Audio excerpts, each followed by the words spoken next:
Hey Internet, I'm Dan, and that's how it happens. All right. Hey Internet, I'm Chaz. I'm Dan. Welcome to Wine to Serious Business, episode 85. We've got a great guest today. We're here at Grochau Cellars with John Grochau himself. Why don't you tell us a little bit about your work? Well, I started making wine in 2002, came from the restaurant industry, that's how I got into wine. So always trying to make wines for food and hopefully that enhance a meal and are enhanced by a meal. So, a little more acid driven, a little more tannic, but some good voluptuous fruit as well. Primarily Pinot Noir, but I do dabble in a little Tempranillo, Syrah, Grenache, and some Pinot Blanc. So a little of everything. And All over Oregon. All Oregon. Okay. Definitely all Oregon. And you're here in our winery right in Northwest Industrial Portland, which is more important right now. Yeah, which is really cool. So like this is in the city. So if you want to come taste in the city, someplace to like visit before you hit a restaurant, it's really close in, right? Yeah. 30th right off Nicolai. So Shares the space with Commuter Cuvee, so you can visit two great wineries in like a 10-minute drive from most of the parts of the city. So. yeah. And I don't have to drive an hour each way to work. To boot. Which is you're lucky. So the first wine tonight, we've got it's from Dundee Hills. Yeah, 2008 Grochau Cellars Dundee Hills Pinot Noir. It's a blend of two vineyards, Vista Hills Vineyard, as well as Anderson Family Vineyard, both in the Dundee Hills of Oregon. Aged a year and a half in barrel, 30% new French wood, 30% once filled, used once before French wood, and then the rest are fairly old, so neutral as we call it. Cool. So only 125 cases produced, but give it away. So this was one question I was going to ask you alongside, like we're going to get into the wines totally, but you've been around Oregon wines for a long time. What are some of your favorite Oregon vintages? Pinot or anything, really? 93. First time we've heard that. That's awesome. Really? Yeah. Okay. Yeah. But we don't get to have discussion with people that have that depth of experience very often. So that's cool. I think it speaks more to my restaurant experience and my winery experience. Sure. But 93 was probably one of my favorites. 96s are here and there. I've had some killer 96s. 2000. 2002, a little more plush fruit. I liked them a lot. 2005. And I love 2004. I really like. I think I made some of my best wines in 04. Wait, that is. Yeah. But so that's why I like them a lot. But and then of course 2008. Those are 2004, 2005, and 2008. I love them. Okay. Yeah. And with 2008 getting so much press, like 2010. Sorry. what? How would you put like? What's the closest vintage that you've seen far back as far as 2008?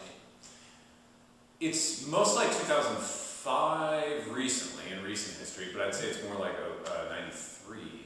Okay. In that it Pretty was far back. Yeah, it's. So you really like 08 then? I really do like 08s. It was one of those years where it was a long, cool growing season, and we got into October and it didn't rain much. So we had this picking windows galore. It just kept opening up. And awesome. Anybody who's grown up in Oregon knows it's going to rain on Halloween. So we had up until the day before Halloween to pick grapes. Because it always rains. It always rains on Halloween. Soggy Halloweens. But yeah. Awesome. Man, the nose on this is just. It's really full, and I'm getting like some dark plum notes, kind of framing lighter red notes. I'm getting like I've been writing hibiscus a lot in my notes lately, so my palate's kind of leaning in that direction, but like hibiscus or some other kind of like little bit of rooibos tea, even a little bit of that red character going on, and some strawberries with the seeds in it, like a little bit of that. The strawberry, like a little bit brighter red fruit, and like we were talking about a little bit, like how would you describe Dundee Hills, that like sort of funkiness, that terroir, right? Like this does have a little bit of that. It's got a little bit of that inner tubey sort of. Yeah, since I it's a very interesting description for it. So. Yeah, since I ride bikes a lot, I changed a lot of flat tires, and this was not my description, but somebody said once it's like the inner tube. When you're replacing it, there's a little talcum powder usually on the inner tube, so they don't pinch when you put them into the tire. Right. It's like the talcum powder and the butyl. It has this aromatics that are not quite petrol like Riesling, but it has some sort of base in that. And like a little bit of like a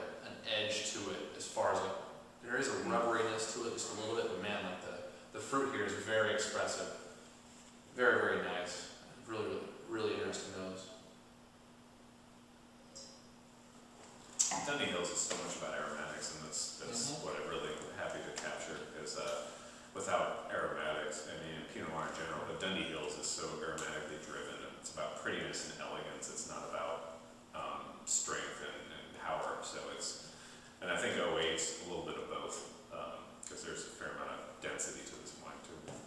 Sure. Very dense, very, like a good intensity on the palate. Structure is very balanced to the amount of, it's not, how should I say it? It's like, go ahead, Dan. Sorry. I lost my train of thought. The strawberries, got caught up in the moment. the strawberries from the nose are really coming through to me. It's more than the feeling. And it is like he was talking about the delicacy, the prettiness. Right. That really shows on the palate. It's like some good, ripe strawberry flavors. Again, the seeds, right? The tannins settle in kind of on the back end. There's a little bit of that, earthy, stemmy component that again, like really remind me of a lot of strawberry seeds. A little bit of darker flavors, maybe just a little hint of blackberry on the back end. The tannins you can definitely feel. I think you nailed it with the seed thing, strawberry seeds, and then I didn't mention this before when I told you about this wine. There was some whole cluster fermentation in this with the Vista Hills, which kind of adds to that element too.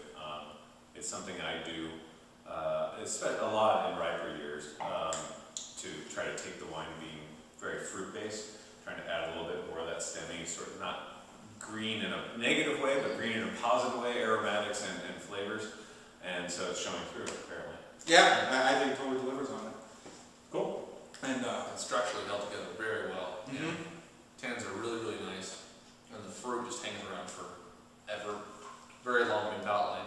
really good for like sitting and right, you can totally just drink through a glass of this even by itself, kind of enjoy it as it sits in the mouth, it slowly dries things out. I wouldn't describe this as like, ripping acidity, but the acidity is definitely there, keeping things clean. The tannins stick around, do a little bit of drying themselves, but the structure is really well balanced with the fruit, I think. Absolutely. Cool. And people who like a more full body wine shouldn't be scared off by 08s. I mean, like, 08s were able to pull off like a lot of intensity. Wow, I got completely sidetracked again. Yeah. Yes, no, That's a complete sentence, yeah. I guess where I was going with that is that like, some people who are into like bigger cabs and like whatever, tend to shy away from Pinots, or if they're from Oregon, right? Particular vintages, like, with the intensity levels being the way they are, like they can please the Pinot lover's palate as well as pleasing someone who likes a more full body red. And No, I agree with that, and it's funny that you bring it that can up. go on both sides, right? Yeah, I sell wine, in a few markets around the country, and sometimes I'm pouring. While I was in Southern California, I'm pouring next to California producers, and it's just so funny to see them taste my wines after California Pinot Noir. It's like, whoa, it's kind of sick. But yeah, it does have structure and intensity that, while it's definitely not on the same level as Cabernet and so forth, but it's not shy. It's not a shy wine. It's not a wine that you'll call thin or insipid by any means. No. So this is 08 Willamette Valley Pinot Noir. So this is my biggest blend I do every year. It's a blend of all the vineyards I buy from, 7 different vineyards, and mostly from the Old Amity Hills. About 50% of the fruit in this wine is from the Old Amity Hills outside of Salem. The rest is scattered about in the Dundee Hills, Yamhill, Carlton, AVAs, as well as the Chino Mountain AVAs. So it's a little bit here and there and everywhere. Aged also a year and a half. Only this lesser amount of new wood, about 25% new French oak barrels, and about 1,000 cases produced. And this is your largest distribution. Yeah, it sees 11 different markets in the United States. Nice. So we were talking earlier tonight about the Commuter Cuvee, which is kind of what brought us down here. We reviewed the 09, we really liked it. Apparently this is the cut above it. So, if you can't find the Commuter Cuvee, or if you've had that and you want to explore some more of his wines, this is a great step up, a great way to check some more things out. Yeah, it smells absolutely delicious. And so I love the story sort of on the back of the label of the Commuter Cuvee, and was wanting to know your story as far as how you came into that and how you started sharing that wine. What made you want to start the Commuter Cuvee? Well, I'm a cyclist, and I've been racing and riding bikes for over 20 years, and I had excess wine, excess in the sense that I had a lot more wine than I normally have. Yeah. And what vintage was this you started making it? I was like, oh, 07. 07. And I couldn't see selling it for the prices, these, and I didn't think it had the same quality, so I bottled it. We packaged it and with Put the bike on there, yeah. and then thought, well, a charity would be nice, try to give something back. And that's awesome. I'm a cyclist, so it's kind of selfish, kind of helpful, giving it to the cycling community. So Bicycle Transportation Alliance. Specifically the Brett Jerome Lake Memorial Fund. Brett was a guy who worked for the Bike Gallery, which I didn't know Brett, but I worked for the Bike Gallery for a long time. He worked for a lot of friends of mine, and he was killed not far from my house on a road on North Interstate Avenue, so a place I ride by all the time. And so it seemed like the right place to put it, because his Memorial Fund is about promoting bike safety and awareness. So it's about keeping kids safe, keeping anybody on a bike safe, and so. Biking is huge in Portland. Yeah, and it's so much part of my life. So. And I think there's a lot to be said about that. Fantastic. Like a charity you're familiar with, like you said, certainly it's a community that you're tied into, but also when you're donating money, it's important that this money's effective, right? And you obviously respect the people involved with the charity, you know the work that they do, and it's, it's really good to be able to focus your efforts on people that are doing good stuff. So and that was really great wine. So that episode turned out really good. So check it out. On to the Willamette Valley. Yeah. Oh wait. This definitely has like more of a spritzy nose to it, right? There's like some really full cherry flavors.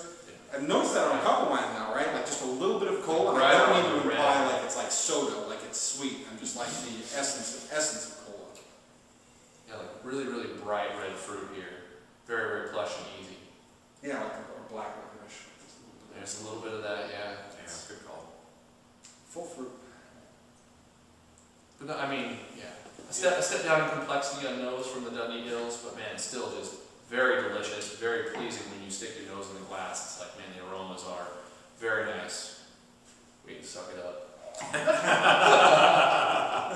Acidity rolls onto the palate. Oh my god. You're gonna put that on. I don't know. He's already got his on-camera personality well developed, so Sorry. And this wine's definitely made for for food. I mean, it's bright acid. There's a fair bit of tannin in there. It's it's one of those wines that when I say it came from restaurants, it's like trying to produce something like a little bit of protein, a little bit of cheese, be it meat, be it what have you. It's going to change that wine a little bit and soften that a little bit and and that's the idea behind it. It's just a little protein can change wine completely in how it displays. Absolutely. And for being a base Willamette Valley blend, like this has still very, very nice structure to it. Like the acidity is there, full on. The tannins are very, very nice in the background. The finish, man, the fruit initially is just delicious and easy and really, really nice. I really like how it starts out too, right? Yeah, just that clean acidity kind of makes the mouth water even right away, right? I like the acidic flavors. The cherries are ripe and rich and full, and it does transition into the structure way the acidity sticks around. The tannins are there. When he was talking about some cheese with it, I was like, ooh, that's a really good idea. I can totally see that working well. Again, I think this is like pretty crowd pleasing too, right? I think the combination of the fruit and the drying at the end, I think you can hit a wide range of palates with this, and price is really solid. What's suggested retail on this? 23, 24 is where you see it. So Price. some of the some of the more affordable Pinot Noirs from the area, even when you start talking about Willamette Valley blends, this is like right in the sweet spot that I think is approachable to a lot of people, and then definitely solid QPR. Absolutely. Last Pinot, pardon me. 2008 Cuvée des Amis, or Friends blend in English. Because we do make Pinot Noir, we have to be French. Maybe a little but this is I started this wine, well actually the first one I made, I didn't tell you, this is a secret, I didn't tell you guys this before, was in 2001.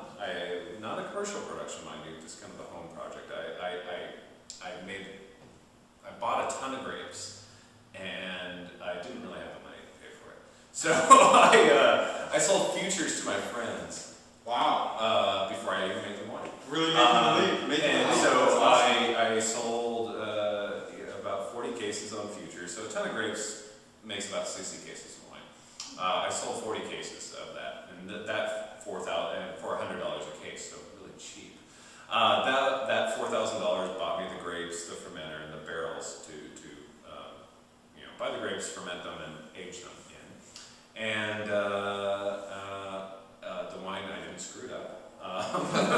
My friends got a really good deal on a case of wine, and they're still my friends. I call that wine Cuvee to me because I couldn't have done it without my friends, so it's my friends' wine.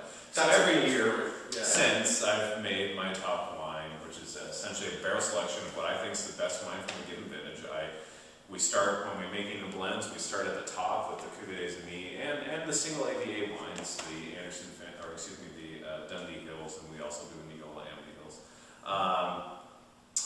And then we work our way down. So this is all AVAs. It's 6 of the same 7 vineyards of this, but in different proportions, just trying to make the what I think is the best wine in density and length and hopefully ageability. And then what's the retail price on that? 36. Which I really want to point that out. How many producers in Oregon can say that their top cuvee is $36? Not very many. So he's been at it for a number of years, worked through a few good vintages. 2008's gotten a lot of hype, and easily one of the best prices, on the top cuvee that you'll find anywhere in the state. So super honored. And what is this, as far as AVAs go in Oregon, what does this comprise mostly of? This is about 40% from the Neola Amity Hills. Okay. About 20% each from Yamhill, Carlton, and Dundee. And the remainder is Willamette Valley and Chehalis Mountains, so a little bit of both. Nice. And this is plus or minus. Yeah. I can give you specifics. I have to run upstairs. No. and get my computer. So there's like a fullness and a richness on the nose that's like a little more evident than the Willamette Valley right off the bat. Yeah. Like with its like dark licorice, but man, like almost like I hate to say pie fruit, but it's not like sweet or heavy like that, but But got some really dark things going on, right? Yeah, like I would go more towards like plums, right? Like dark plums. It's definitely beyond your blackberries and raspberries and things like that. So I'm getting like some plums, some cherries, and like some hints of acidity on the nose too. Like I'm getting a little bit of raspberry along with these very dark components. but a beautiful bouquet with like All right, let's drink this. Again, acidity sets in really well right away. I'm getting raspberry flavors and some nice citrus across the front of the palate. I think I go, maybe a little bit leaning towards lemons, but not like super powerful, super tart lemons, just a little bit of them, just a touch. And then there's this great, nice. Yeah. And then there's this great evolution of the mouthfeel. The tannins kind of settle in, they're really smooth, and you guys who watch regularly know that I really like that smooth mouthfeel. Settles in a little bit of richness across the mid palate, makes me pretty happy. These are the OAs are the wines you wish you could fast forward 10 years on and see where they are, because they're going to go a long time last. And the tannins are there in the back end too, right? Again, the structure kind of like dries things out. The fruit sticks around to the finish. Like everything's really together. A beautiful roundness in the mouthfeel. It's like combination of the red fruit there, like the tartness to me. I agree with like the citrus play, but like there's like a pomegranate sort of flavor there with the seeds very heavy on the palate. The tannins here are just, while full, are very, very fine, and the way they play through the finish, and just like a lot of fruit is left on my tongue afterwards in a very, very good way. The oak makes a good appearance in the middle, right? You get some of the barrel flavors showing up a little bit towards the back end as well. Really supports the fruit. I think it blends well with it, well put together. I think so. I love this wine. Yeah, this wine could Obviously, it's age. A fantastic wine for aging. As far as balance and like intensity of fruit, and like this will be an interesting wine to watch over its long, like 10 to 15 years. Yeah. Easy. I never thought I would say I can't wait till I'm 50, but it turns out I look forward to have something that way for you. Yeah, exactly. Matador.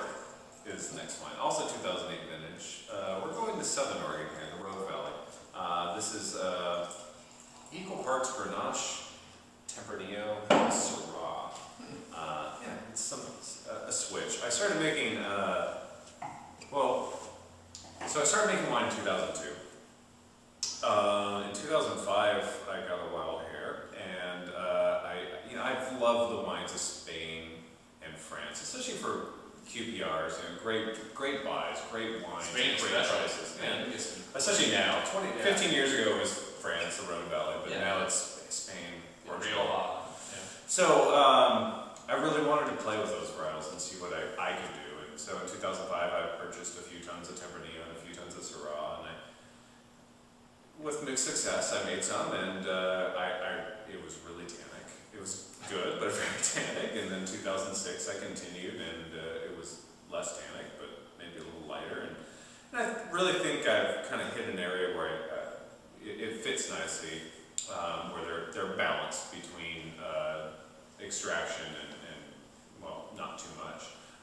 But this is the first time I worked with Grenache as well. So Grenache, Tempranillo, and Syrah, all Rhone Valley from actually 3 different vineyards. But no Del Rio, because a lot No of people, Del Rio. these are all rally, they're always like, we go with Del Rio. Yeah, Right? that's A lot actually of people pull from Del Rio. It's always the first question. It's Yeah. a massive vineyard. No, these are all small vineyards, actually all outside of Ashland. 2 are in this area, and they're all high elevation, which is the other side, the other thing. That's They're all, interesting. I didn't tell you this before, I just keep things from you. They're They're all, all yeah, above 2,000 feet elevation. So Ashland's about, what, 1,700?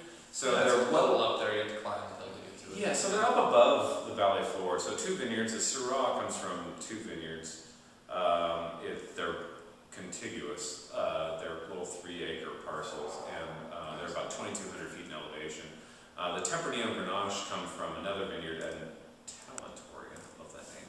On the other side of the valley, and they're at about 2,000 feet elevation. So they're, but they also face north and east. So it's a really less exposure. It's a really cool growing site. It's actually, I really love it for aromatics. They tend to produce more vibrant aromatics and less about big, rich, dense. This has very vibrant aromatics. Grenache is aromatic. Yeah, absolutely. Yeah, that's popping out all over the place, right? It's like the fruit's just Big time washing over fennel, your black nose. licorice, but man, like blue fruits for me. Yeah. Oh They yeah. smash Blueberries. it. I was thinking like Yeah. dark cherries, but yeah, really heavy. But there is a dark, I mean, obviously there's a dark characteristic to this Mhm. fruit, obviously the Syrah's coming through, but man, there's a blue fruit thing coming through strong for me out It's there. a little bit of a decadent nose, even like Yeah. really you're smelling Yeah. this, you're like, whoa, this is.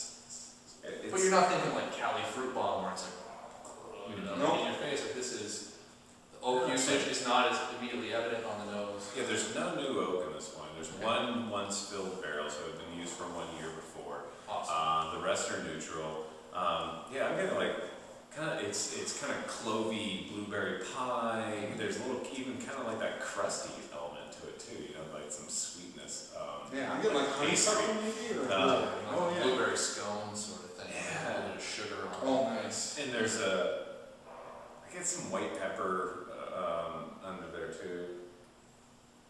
But it's There's an underlying dirtiness to Spicy. it, yeah. Man, it's just soft and easy to smell, really, really nice, and yeah, you can sort of stick your nose back in and like sort of pick something else out of it that's just. I mean, has this not changed from the first one? Yeah, it it's tastes like totally- 10 minutes ago, and it's like a different wine. It's crazy. So there are other wines here, and we did taste through and like sort of pick 4 that we wanted to do on the show, and this was one of the very outliers. But man, like this has changed tremendously in just the hour that we've sort of been hanging out and picking through the wines. And there is like this, man, I'm leaning towards floral, but not quite getting there. So maybe like a white fruit component, maybe a little bit of a pear or something a little more delicate going on that I've experienced, like I've had an obvious experience with. You know, when you hear about people doing Rhone blends with a little bit of Viognier or a little bit of Marsanne in there, but there's none of that going on. So I'm guessing that maybe this is influences from the cooler site. There's a little bit of delicacy built into one of these grapes that you're using. Well, the Grenache and Tempranillo are both from that cooler site. And Yeah. Of course, this is all BS, but Yeah. I was thinking, there are pear orchards next door to the vineyard, but that's. It makes for a Yeah. good story. It makes for a good story. I'm supposed to talk French right now. That's the other one. Yeah. This is Spanish. We're gonna have accent lift. Excellent. Have a list.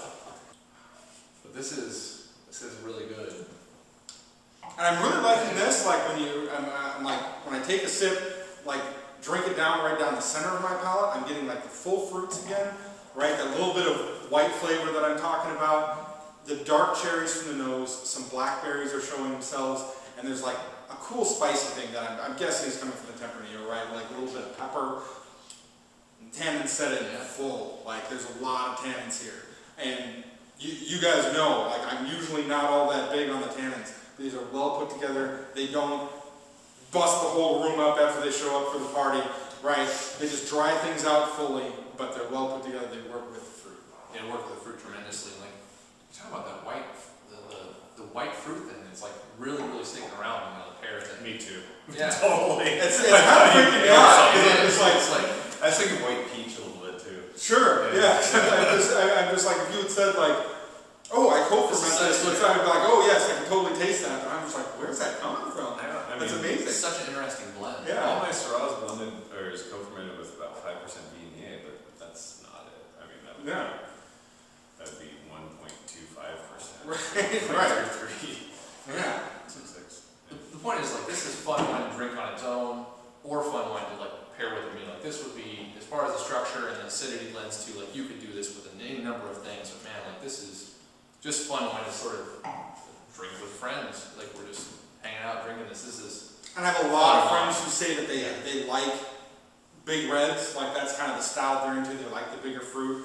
I think this is really a crowd pleaser in a lot of ways too, right? The people that really like super delicacy, right, or are really, you know, maybe they only drink white wines, this would be a little harder, right, because it's bigger grapes, it's a bigger style, but for people who like big reds, there's a lot of fruit, the tannins are well put together, it's you know, really approachable, I think. But a lot of people shy away from like massive oak on their big reds too, and like that's where this one is really about the fruit and about the oak doesn't drown out any sort of complexities or subtleties here. Like this is very easily delicious and unoaky, which is very nice. And I think it ties into your philosophy too, so coming from the restaurant industry, I think probably through that you have the experience, right, like your big reds don't have to be Napa Cab or Bordeaux, right? Especially in You hate on Northwest. Bordeaux? Yeah, no,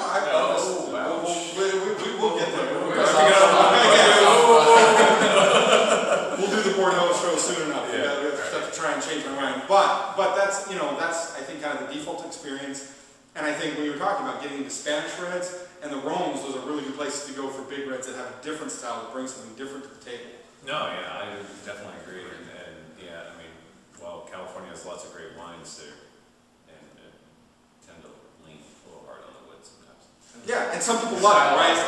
But yeah, right, there are certainly. big reds for people who don't. That's a better way of putting it. Yeah, and you know, I mean, some people think my wines are more oaky, but what have you? I mean, everybody has what they like, and that's all that matters. You know?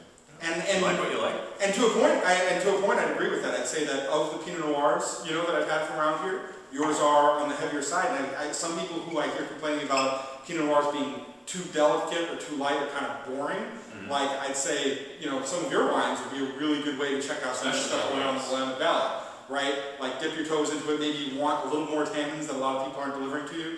Here's some well done tannins, bro, that keep the wine a little more structured. That will work with your meals a little bit better. Yeah. I mean, I kind of, my palate leans to the middle. You know, I like a little bit more richness and of fruit, but I also like a little bit more tannin and acid than some. So it's not esoteric. It's just kind of like in the middle. And it sounds weird to shoot for the middle, but that's what I like. So that's what I make. Yeah. And and keep with it. Like be yourself as far as that, and people that align with your palate will continue to follow your wines. And these are all fantastic wines. Matador is such a party Yeah. wine. I'm just, Yeah, no, that's fantastic. Yeah. it's just gotta do it in a large format. in a big holster. So one thing we didn't bring up is that at the end of the show, you're supposed to provide the question of the day, right? Right. So anything you want to ask our viewers, or what were you saying? No, I was going to grill him on a few things first. I Oh, guess. you can grill me. Because I haven't yet to think. So there we go. So coming from, you know, pretty serious food in Portland, what are you most excited about now? What restaurant within the last 2 months where you have to like people need to check this place out? Oh, you know, I mean, my wife and I get in ruts, and God, I love Ken's Pizza, Ken's Artisan All right. Pizza.